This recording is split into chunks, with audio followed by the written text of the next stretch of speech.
నమస్తే, మీరు చూస్తున్న దేశం కోసం రైతు. అయితే ఈరోజు మనం వచ్చేసి కాట్రపల్లి విలేజ్, రాయపర్తి మండలము, వరంగల్ డిస్టిక్ రావడం జరిగింది. ఫస్ట్ అయితే మన వీడియో చూసే వాళ్ళు అందరూ కూడా ఫస్ట్ అయితే లైక్ చేసే ప్రయత్నం చేయండి. లైక్ చేసిన తర్వాత కింద హైప్ అనేటువంటి ఆప్షన్ వస్తుంది, దాన్ని కూడా క్లిక్ చేసి ఎన్నో పాయింట్స్ ఇవ్వండి. ఎందుకంటే మనం వివిధ ప్రాంతాలు తిరిగి రైతుల యొక్క అనుభవాలు తెలుసుకొని ఒక్కొక్క ప్రాంతంలో ఏ విధంగా కూరగాయలు సాగు చేస్తున్నారు అనేది మనం తెలుసుకునే ప్రయత్నం చేస్తున్నాం. కాబట్టి అందుకోసం లైక్ చేసే ప్రయత్నం చేయండి. అయితే ప్రస్తుతం చూడండి, మన దగ్గర ఉన్నటువంటి రైతు వచ్చేసి నరేష్ గారు. వీరు ఎప్పటి నుంచి ఈ యొక్క కూరగాయలు పండిస్తున్నారు అనేది తెలుసుకుందాం. అంతకంటే ముందు ఇక్కడ చూసినట్లయితే మనకు నిలువు విధానంలో ఇక్కడ సాగు చేయడం అనేది జరుగుతుంది. ఈ యొక్క నిలువు పద్ధతిలో మన కూరగాయలు సాగు చేయాలంటే ఏమేమి అవసరం ఉంటుంది అనేది మనం ఈ వీడియో ద్వారా అడిగి తెలుసుకునే ప్రయత్నం చేద్దాం. ఓకే, నమస్తే నరేష్ గారు. సార్ మీ పేరు రేపండి, గట్టి చెప్పండి. నా పేరు కొంచెం ఉందండి, ఇంకా మంచి ఇంకెక్కండి. కత్తి నరేష్ అండి. ఓకే, మాది వచ్చేసి వరంగల్ జిల్లా, రాయపర్తి మండలం, కాట్రపల్లి విలేజ్. ఓకే, మీరు ఎప్పటి నుంచి ఉన్నారు ఈ యొక్క కూరగాయల్లో? మేము ఒక 3 సంవత్సరాలు అవుతుందండి. 3 సంవత్సరాలు. ఈ 3 సంవత్సరాల సంది మీరు పండించే కూరగాయలు ఏమేమి ఉన్నాయి? ఫస్ట్ మేము వచ్చేసి ఏం చేసామంటే, రాజాలు అని ఒక వ్యక్తి ఉన్నాడు, మా బాబాయ్ అవుతాడు, ఆయన నేను డిస్కస్ చేసుకున్నాం. ఓకే, ఊరికే పెడతాను, ఊరికే ఉరిపెట్టి మనకు అట్లా ఏం మిగిలితే ఏం చేద్దామని ఇద్దరం అనుకున్నాం. అనుకున్న తర్వాతకి ఎట్లయితే బాగుంటుంది అని టమాటా పెడదాం అన్నాడు మా బాబాయ్. టమాటా పెడదాం అన్నాక ఇద్దరం కలిసి టమాటా పెట్టినాం. టమాటా పెట్టిన తర్వాతకి ఈ ఫిబ్రవరిలో పెట్టినాం. మేము ఫిబ్రవరిలో కొంచెం పెట్టినాం, జనవరిలో కొద్దిగా పెట్టి ఏం చేసినాం అంటే బాగానే చేసినాం. స్టేంగ్ ఇట్లా కట్టిన తర్వాతకి రేటు వచ్చేసి 100-150కి పడిపోయిన తర్వాత అబ్బా దీనివల్ల కూడా మాకు నష్టం అనిపిస్తుందని వదిలేసిన తర్వాతకి వదిలేసినాక 1 మంత్లే 4,000 బాక్స్, 3,000 బాక్స్, 4,000 బాక్స్ పోయింది. ఇంత కష్టపడి ఒక్క నెలలో అది చేసుకున్నాం. అంటే దీన్ని బట్టి మాకేమంటే మేము చేసుకుంటూ పోతూనే ఉండాలి, ఏదో ఒక రోజు ఫలితం వస్తా. కానీ అది ఫస్ట్ టైం మాకు తెలియక అట్లా వదిలేసుకోవడం వల్ల దాదాపు మేము ఆయన 1 ఎకరం, నేను ఒక 2 ఎకరాలు ఇట్లా నష్టపోయినాం. ఆ రోజు కనుక మేము దాని మీద విశ్వాసం ఉంటే ఈరోజు బాగుండేది. సరే, మనం పోయిన కాడనే వెతుకోవాలని మళ్ళీ అదే కూరగాయలు కంటిన్యూషన్ చేస్తాను.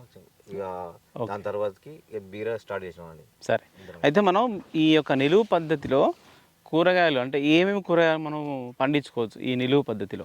నిలువు పద్ధతిలో కాకర కానీ, బీర కానీ, ఈ మన కీర దోస కానీ, ఈ 3 పర్ఫెక్ట్ వస్తాయండి. ఓకే, సరే, మనం ఈ నిలువు పద్ధతిలో మనం వేసుకోవాలన్నప్పుడు మనకి ఏమేమి అవసరం ఉంటాయి? ఫస్ట్ మనకు ఎదురు బొంగులు కావాలండి. ఇవి ఎదురు బొంగులు కావాలి. ఎంత సైజు ఉండాలి? ఒక ఎకరాకి ఎన్ని అవసరం ఉంటాయి మనకు? ఎకరానికి 500 నుంచి 600 పడతాయండి. 500 నుంచి 600 ఉంటాయి. అంటే నేల గట్టిగా ఉంటే కొంచెం ఒక 15 ఫీట్లు 12 ఫీట్లు వేయచ్చు. నేల కొంచెం మెత్తగా పడిపోయే పొజిషన్ ఉంటే 8 ఫీట్లకి వేసుకోవాలండి లెంత్. ఓకే, అయితే మనకు ఒక ఎకరాకి అయితే ఒక 500 పెట్టుకోవాలి. మినిమం 500 నుంచి 600 వరకు పెట్టుకోవాలి. ఏ సైజు ఉండాలి మనకు? సైజు 8 ఫీట్లు సరిపోతుంది. హైట్ 8 ఫీట్లు ఉండాలి మనకి. ఇట్లా ఎందుకంటే ఇంత హైట్ ఎందుకు చేసామంటే, ఈ ఇంతకుముందు తీసుకునే కింద పోయినాయి, పోతే 8 ఫీట్లు 6 ఫీట్లకు వచ్చేసినాయి. ఇట్లా సెట్ అవుతలేమని మేము ఏం చేసినామంటే 12 ఫీట్లు తీసుకున్నాం. కింద పోయినా కూడా మాకు ఒక 2-4 సంవత్సరాలు పనిచేస్తాయని వచ్చిందని 2 చేసినాం. సరే, ఇప్పుడు ఇవి అంటే సైజ్ ఎంత ఉండాలి మనకు? అన్ని ఏ సైజ్ అయినా పర్లేదా? సైజు 2 ఇంచులు ఉండాలండి. అంటే మనం ఇట్లా చూస్తే 2 ఇంచులు ఉండాలి మనకు. 2 ఇంచులు ఉన్నాయి. మీరు ఒక 12 ఫీట్స్ తీసుకున్నారు. 12 ఫీట్ తీసుకున్నాం. ఓకే, ఇప్పుడు ఎంత ఉంటుంది బీరా మొత్తం మీకు ఈసారి? బీరా 2 ఎకరాలు ఉందండి. ఈ 2 ఎకరాలకు మీకు ఎన్ని పట్టు ఉంటాయి? మాకు ఈ 2 ఎకరాలకు 600 చిల్లర పట్టు. అంటే మామూలు ఎకరానికి 1200 వరకు పడినాయి.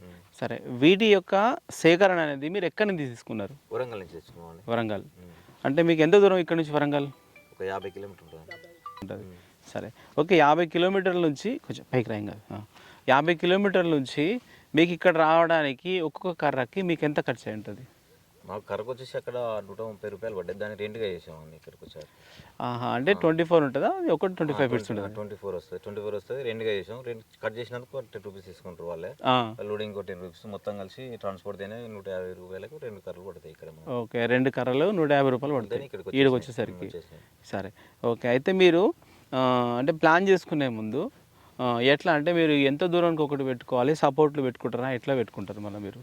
సపోర్ట్లు పెట్టుకుంటామండి. ఉమ్, సపోర్ట్లు ఆ చివరికి సపోర్ట్లు ఉంటాయి, ఈ చివరికి సపోర్ట్లు ఉంటాయి. అంటే అటు వేసాము, ఇంక ఇటు వేయలే. వేయలే కదా, కూలీల సమస్య ఉంది. Okay okay. తీగ వరిలోపు వేస్తాం అంటే ఆల్రెడీ కిందికి ఉన్నాయి. ఉమ్, సరే. ఎంత దూరము అంటే మీ నేల ఎలాంటిది చెప్పండి? ఇది నేల ఎర్ర చిలక నేల అంటారు. ఎర్రది గట్టి నేలని ఇది ఎర్ర చిలక నేల అంటారు. ఎర్ర చిలక నేల. ఓకే. మీ నేలలో మీరు ఎంత దూరం పెట్టుకున్నారు? ఒకటి ఎంత దూరం పాతుకున్నారు? మా నేలలో 12 ఫీట్ల పడ్డది ఒకటి. ఒకటి 12 ఫీట్ల దూరం 12 పెట్టుకున్నారు. ఫీట్ల కింద. అంటే ఇది దడి బాగా పడుతుంది. దడి బాగా పడుతుంది కాబట్టి ఇబ్బంది ఉంటుంది కాబట్టి సింగిల్ కర్ర కాబట్టి దగ్గర వేసాం. ఓకే, సరే. అయితే ఇక్కడ సాలుకి ఎంత దూరం పెట్టుకున్నారు? సాలుకు 5 ఫీట్లు. 5 ఫీట్లు. వస్తుంది. ఓకే. అంటే ఇప్పుడు మీకు ఇంత దూరం పెట్టుకోరు కదా, మీకు ఓకేనా? ఇంతవరకు ఇంకా దగ్గర పెట్టుకుంటే బాగుంటుందా? మాకు మా నేల స్వభావం బట్టి ఇది సరిపోయింది మాకు. ఓకే. నేల దుబ్బ ఉండి లోపల బలం లేని దగ్గర పెట్టుకోవాలి, పడిపోతాయి కాబట్టి. అవును. అయితే మీరు ఇంతకుముందు చెప్పారు 8 ఫీట్లది 6 ఫీట్లు అయిందని. అంటే మళ్ళీ ఇప్పుడు ఈ పంట అయిపోయిన తర్వాత మళ్ళీ మీరు దాన్ని కట్ చేస్తారా ఇట్లా కింద? చేసేమండి. అది వాటర్కు మెత్తబడి ఖరాబ్ అయిపోతే అదే అయిపోతుంది కదా, మనం కట్ చేసేది ఉండదు. అంటే మళ్ళీ మనం లోపల దించుకోవాలి ఇట్లా? మళ్ళీ 1 year లోపల ఒక 2 times వరకు కిందికి కలప్స్ అయిపోతుంది. అంటే ఒక దాంట్లో కుళ్ళిపోతుంది లోపల పోయి మెత్తబడి అది ఇరిగిపోతుంది. సరే. మనకు మళ్ళీ ఇంకోటి ఎంత లోపలికి పాతేటప్పుడు? ఫీట్ పెడతామండి. 1 ఫీట్ లోపలికి ఉంటుంది మనకి. పెడతాం. ఓకే, సరే. ఈ బొంగులతో పాటు ఇట్లా అంటే మనం ఈ నిలువు పందిరి వేసుకోవడానికి ఇంకేం అవసరం ఉంటాయి మనకి? మనకు ఇక స్టేకింగ్ వైర్ ఇది కావాలండి. ఇది స్టేకింగ్ వైర్. అంటే నైలాన్ స్టేకింగ్ వైర్. ఫస్ట్ లో అది పెట్టారండి, ఐరన్ తీగ పెట్టేది. ఐరన్ తీగ పెడితే మాకు చుట్టడానికి ఇబ్బంది కాబట్టి ప్రతిసారి చుట్టడానికి కూలీల సమస్య, పక్కకు పడిస్తే అది రస్ట్ రావడం, మళ్ళీ పని చేయకపోవడం, మధ్యలో ఇరిగిపోవడం జరుగుతుంది. అంటే అది పక్క పడేసి తీసుకోండి. ఇది చీప్ అండ్ బెస్ట్. ఇది ఓకే. ఎంత పడుతుంది ఒక కేజీ? ఒక కేజీ 110 పడుతుంది అండి. ఇది కేజీ 110 రూపాయలు పడుతుంది. 110 రూపాయలు. ఓకే, 110 రూపాయలు కేజీ పడుతుంది. ఈ మీకు మొత్తం పొలానికి ఎంత పడవచ్చు? మాకు ఒక 12 కిలోలు పట్టిందండి. 12 కేజీలు పట్టింది. 12 కేజీలు పట్టింది. సరే. అయితే దీన్ని ఈ ఒక్క పంట వరకే ఉంచుకుంటారా, మళ్ళీ కంటిన్యూ చేస్తారా? రాదండి, ఈ వైరు మన ఇది లేబర్ పెట్టి కట్ చేసి తీసి పడేసి. ఓకే ఓకే, సరే. ఈ నైలాన్ వైర్తో పాటు ఇంకేం అవసరం ఉంటుంది మనకి? ఇక్కడ కనిపిస్తుంది కదా ఇంకోటి, మళ్ళీ ఇది ప్లాస్టిక్ వైర్ అడ్డం కట్టుకుంటారు. అడ్డం కట్టుకోవాలండి. అడ్డం కట్టుకుంటే ఇలా వచ్చి ఇలా పాకేస్తాండి. ఓకే. అడ్డం కట్టే. అంటే ఇది plastic wire. Plastic wire. Okay. ఇది ఎంత పట్టింది మళ్ళీ? ఇది హాఫ్ కేజీ ఒక 50 రూపాయలు పడుతుంది. హాఫ్ కేజీ 50 రూపాయలు పడుతుంది. మొత్తం పొలానికి ఎంత పట్టచ్చు? ఇది ఒక 6 కేజీలు పడుతుంది. 6 కేజీల వరకు పడుతుంది. ఓకే. కంకణాల ధర ఉంటారు, కాటన్ ధర పై కడతాం. ఓకే. ఎప్పటి నుంచి స్టార్ట్ చేస్తారు అట్లా? ఒక 25 days కానీ కట్టాలండి. 25 days అయిన తర్వాత కట్టాలి. ఓకే, సరే. అయితే ఒకటి చెప్పండి, ఇప్పుడు ఈ మీకు 2 ఎకరాలు కదా? 2 ఎకరాలు. ఈ 2 ఎకరాల విస్తీర్ణంలో దాదాపు 1000 నుంచి 1200 వరకు ఈ కర్రలు పట్టినాయి. తర్వాత ఈ స్టేకింగ్ వైర్ పట్టింది. తర్వాత మనకు ఈ ప్లాస్టిక్ వైర్ కూడా పట్టింది. సరే. తర్వాత ఈ దారాలు. ఇట్లా చూసుకుంటే ఒక 2 ఎకరాలకు ఓన్లీ మనకి పంట కాకుండా ఈ వీటికి ఎంత ఖర్చు కావచ్చు? వీటికి క్వాలిక్యులేషన్ అంటే ఒక ఎకరానికి ఇప్పుడు కర్రల ఖర్చు వచ్చేసి 80 రూపాయలు పడుతుంది కదా ఒకటి. మా 80 రూపాయలు పడుతుంది కదా. 600 కర్రలు. ఓకే. కర్రల వరకు 600, 1200 కర్రలు అనుకో. 2 ఎకరాలు కాబట్టి ఒక ఎకరాకు చూసుకుంటే 600. 600 కర్రలు. అంటే యావరేజ్గా మీరు ఏమన్నా ఎప్పుడన్నా చూసుకురా ఇంత ఖర్చు కావచ్చు అని? ఖర్చు అంటే మినిమం ఈ బెడ్ కానీ, అందులో మల్చింగ్ పేపర్ కానీ, డ్రిప్ కానీ, గొర్రెలు, పెద్ద మట్టి అన్ని కలుపుకుంటే 1 లక్ష రూపాయలు వస్తుంది. ఓకే. అయితే మనకి నిలువు పందిరి వేసినప్పుడు కంపల్సరీ మనకి మల్చింగ్ ఉండాలంటారా? మల్చింగ్ లేని అయితే రాదండి, రాదు. మొత్తం వైరస్ వస్తుంది, గ్రోతింగ్ ఉండదు, చాలా ఇబ్బంది. అసలు పెట్టుబడులు కూడా రావు. ఓకే, సరే. చూడండి, మనకు నరేష్ గారు అయితే దాదాపు 2 ఎకరాల విస్తీర్ణంలో మనకు ఈ యొక్క బీర సాగు అనేది చేస్తున్నారు. ఈ బీర సాగు కావాల్సినటువంటి ఏవైతే కర్రలు ఉన్నాయో మనకు కర్రల విషయం తెలుసుకున్నాం. తర్వాత మనకు కావాల్సినటువంటి ఇంకా నైలాన్ వైరు ఇట్లా అంటే 1 ఎకరాకు కానీ 2 ఎకరాలకు కానీ మనం వేసుకోవాలంటే మామూలుగా వాళ్ళైతే వాళ్ళు ఒక్కొక్క దానికి ఎంత ఖర్చు పెట్టారు అనేది మనకు చెప్పడం జరిగింది. ఓకే, సరే.